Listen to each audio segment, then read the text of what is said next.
Ben sözü fazla uzatmayacağım. Zaten Genel Başkanımız ve diğer konuşmacı arkadaşlar gerekli şeyleri söylediler. Ben sadece şu mübarek Şaban ayı, Ramazan ayına yaklaşıyoruz. Duaların kabul olduğu bir zaman dilimi, Perşembe günü.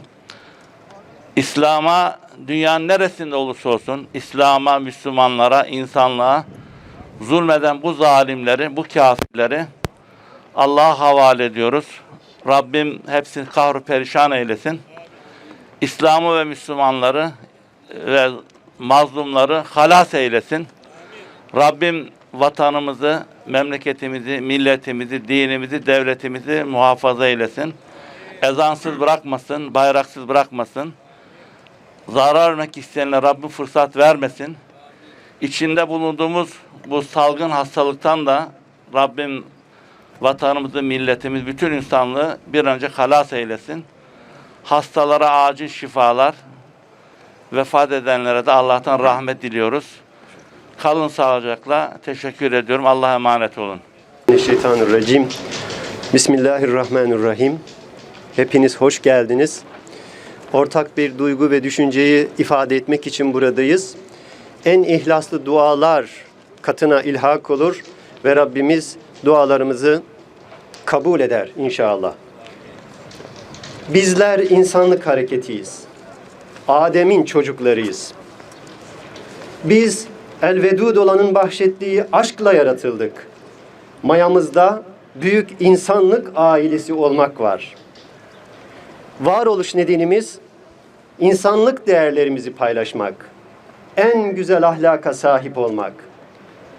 İnsanlık paydası ile evrensel, insani ve ahlaki değerler ortaya koymak paydamız. Tanışmak, değer üretmek için dünyadayız. Gücü ele geçirenin adaletsizliğe düşmesini değil, aksine daha bir sorumlulukla hareket etmesini bekleriz. İnsanlığın her daim iyi örneklere ihtiyacı var. İslam, bu iyi örnekliği kaybeden bütün toplumlara gönderilmiş evrensel değerler içeriyor. Müslümanın varoluş nedeni de bu evrensel değerler kaybolduğunda bunları hatırlatmaktır. Bugün burada bir kez daha biz de bunu hatırlatıyoruz. Ve şunu söylüyoruz. Çin, eğer dünyaya bir şey ihraç edeceksen insanlık ihraç et. Teşekkür ediyorum. Efendim bizler de çok teşekkür ediyoruz. Sıradaki konuşmacımız Özgür Değer Yönetim Kurulu üyesi Sayın Hülya Şekerci hanımefendi olacak. Buyursunlar. Değerli basın mensupları, değerli kardeşler.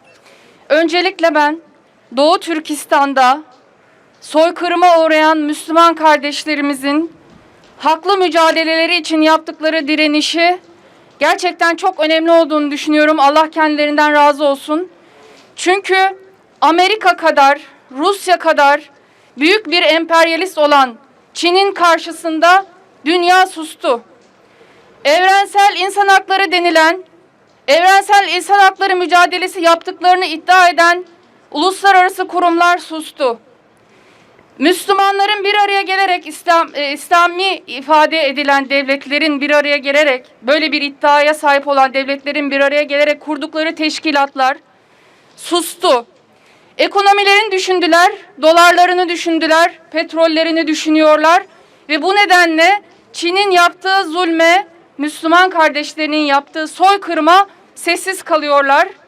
Bu sessizlik içerisinde imandan aldıkları güçleriyle, İslam'dan aldıkları güçleriyle tek başına Çin'in ajanlarına karşı öldürülmelerine, katledilmelerine, işkencelerine rağmen seslerini çıkaran Doğu Türkistanlı kardeşlerimi kutluyorum. İnşallah bunların ecrini siz ahirette göreceksiniz. Ve bu zulme sessiz kalanlar, bu zulmü onaylayanlar ve televizyon gezip Çin zulmetmiyor, sadece eğitim düzenliyor diyenler ahiretteki yerleri bellidir inşallah. Bizler dünyanın neresinde yaşarsak yaşayalım Müslümanlar olarak bulunduğumuz ülkedeki hükümetleri bu zulme karşı sessiz kalmamaları için harekete geçirmeliyiz. Ve hükümetlerden bağımsız olarak onlar ne yaparlarsa yapsınlar, biz Müslümanlar olarak Doğu Türkistanlı kardeşlerimizin yanındayız.